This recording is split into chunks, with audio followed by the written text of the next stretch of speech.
Nem o regime militar, na sua fase mais dura e aguda, conseguiu a façanha de prender mais de 2.000 brasileiros como presos políticos. Eu queria saber do senhor ministro Alexandre de Moraes se ele tem, no mínimo, uma nesga, um vulto, uma pequena parcela desse sentimento de lógica, desse sentimento do que é o justo, porque o justo é aplicar a lei sem olhar a quem, uma vez que, sendo ele o ministro responsável por um inquérito aberto que nunca fecha, que trata de fake news, ele deveria se incluir no inquérito da fake news, porque quando ele toma essas medidas que estão recheando os jornais do país ao longo de todo 2023 e em especial entre quinta da semana passada e esta quinta-feira, medidas estas que ele diz, que ele garante, são legais, jurídicas, são justas, são democráticas. Quando ele diz isso, ele comete fake news, ele comete desinformação, então ele deveria se incluir. Ele deveria se transportar, falar, olha, como eu sou justo, inclua-me no inquérito das fake news, porque este argumento de Alexandre de Moraes não passa de fake news. Como é que se pode dizer, por exemplo, que a democracia no Brasil restou inabalada mesmo diante da tentativa de golpe do 8 de janeiro de 2023? Quando todos nós estamos carecas de saber, ops, não sei se falei a palavra errada, quando nós já estamos carecas de saber, e gente que está mais careca ainda, pelo menos aparenta estar, que no Brasil, quando alguém é preso em flagrante, isso está na lei processual penal, a prisão em flagrante ela tem a duração de 24 horas.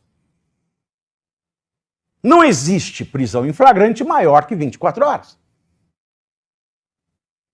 Pelo menos na legislação brasileira, e se a prisão em flagrante ela só pode durar 24 horas?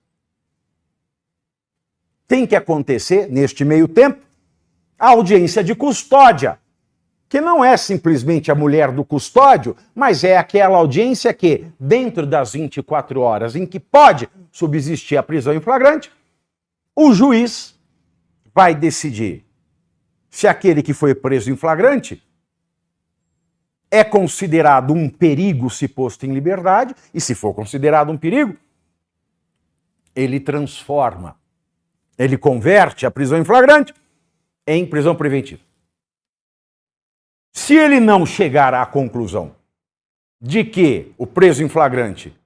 é um perigo estando solto, que ele vai poder voltar, que ele vai certamente voltar a cometer crimes ou atrapalhar o curso da investigação do processo,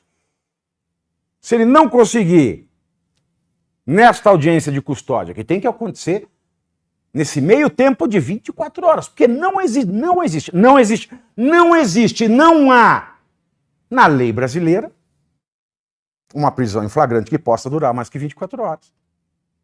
Se ele não concluir por isso, ou se não acontecer esta audiência de custódia, o preso em flagrante tem que ser posto na rua. Ele tem que ser liberado. Mas no 8 de janeiro, vale recapitular, mais de 2.000 brasileiros foram presos em flagrante entre os dias 8 e 9. De maneira que até o dia 10, uma vez que o Alexandre de Moraes chamou para si a relatoria de todos esses casos, até o dia 10, estourando no dia 10, o Estado brasileiro deveria realizar audiência de custódia para esses mais de 2.000 presos em flagrante. Mas não aconteceu. Não aconteceu no dia 10, não aconteceu no dia 11,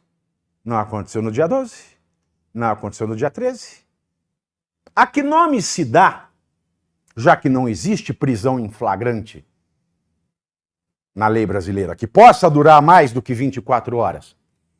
e que, sem audiência de custódia, a lei manda que todo preso em flagrante seja liberado? A que nome se dá esses mais de 2.000 brasileiros a não ser preso político? E se a democracia está inabalada, como afirma o ministro Alexandre de Moraes, ela não comportaria preso político, porque nem o regime militar, no ápice da efetividade do ato institucional número 5, o AI-5, nem o regime militar,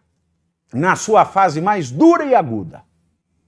conseguiu a façanha de prender mais de 2.000 brasileiros como presos políticos. E este senhor vem falar de golpe à democracia, mantendo mais de 2.000 brasileiros como presos políticos?